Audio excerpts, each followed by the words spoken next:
Last stage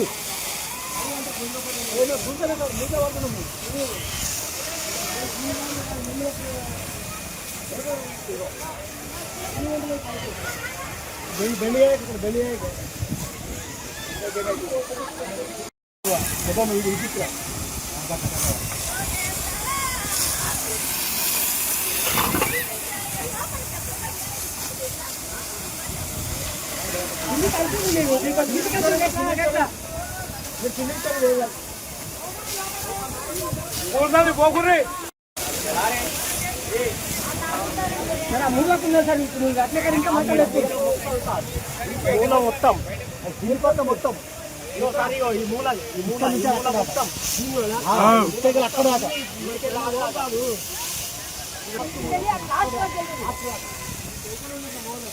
అక్కడ కాదు మీరు స్ప్రేనే వస్తుంది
మల్లన్న పడకైనాం బోనాలు తిట్టాను సార్ అన్నీ ఖరాబ్ అయినాయి సారు.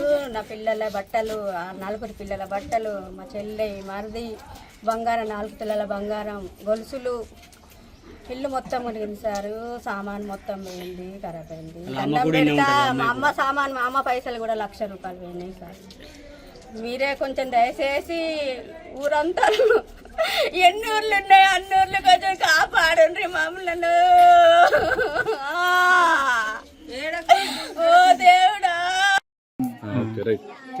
సార్ వాళ్ళు పొద్దున్నే ఇక్కడ మల్లన్న దుంగమల్లన్న జాతర కానీ పోయిర్రు.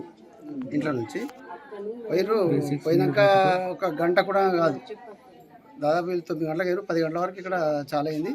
అక్కడ గడ్డ కింద నుంచి వాళ్ళు ఒక పొగలు బాగా వెళ్తుందంటే మేమందరం మాకు ఫోన్ చేశారు. ఉరికొచ్చినాం. ఉరికొచ్చే వాళ్ళకి ఏం సార్ లోపలంతా బాగా కాలిపోయింది, పైకి అంతా గుప్పన పొగలు వెళ్ళి వచ్చేసరికి ఇక ఎవరు టైం మీద ఎవరు కూడా లేరు. ఒక్కళ్ళిద్దరు ఉండి మొత్తుకున్నాక అందరు వచ్చేసినాక ఇక ఇటు ఈ పక్కింట్లలో అన్నీ చూసినాం. మోటార్లు పెట్టి బావి మోటార్లు పెట్టి చేద్దాం అన్నారు. కరెంట్ లేదు, కరెంట్ కూడా తీసేసడం జరిగింది. ప్రజలకు ఎవరికైనా ఎఫెక్ట్ అవుతుందని చెప్పి తీసేసారు. మళ్ళీ తర్వాత ఈ ఒక్క ఇంటికే కరెంటు తీసేసి మిగతా ఇళ్ళకి కరెంట్ చార్జ్ చేసినాక బావి మోటార్లతో పెట్టి చేశారు. అదివరకే ఫైర్ ఇంజిన్కి ఫోన్ చేసినాం. ఫైర్ ఇంజిన్ ఫోన్ చేస్తే ఫైర్ ఇంజిన్ వచ్చేసి ఆర్పడం అనేది జరిగింది సార్. ఎంత ఆస్తి నష్టం జరిగి ఉంటుంది అందాజు ఎన్ని? అంత ఆస్తి నష్టం అంటే ఇక మొత్తం కంప్లీట్ ఇల్లు కాలిపోయింది సార్. ఏం లేదు, లాస్ ఏం లేదు, ఇల్లు కాలిపోయింది. డబ్బులు కూడా చాలా వరకు కాలిపోయినాయి. రైసు, నిత్యావసర వస్తువులు ఏం లేవు, అన్నీ మొత్తం పోయినాయి. బెడ్లు, ఫ్యాన్లు, టీవీలు సర్వం ఇక ఇంటికి ఏముంటాయో ఆ వస్తువులన్నీ మొత్తం ఒక్కటి కూడా లేవు, అన్నీ దోషం అయిపోయినాయి సార్.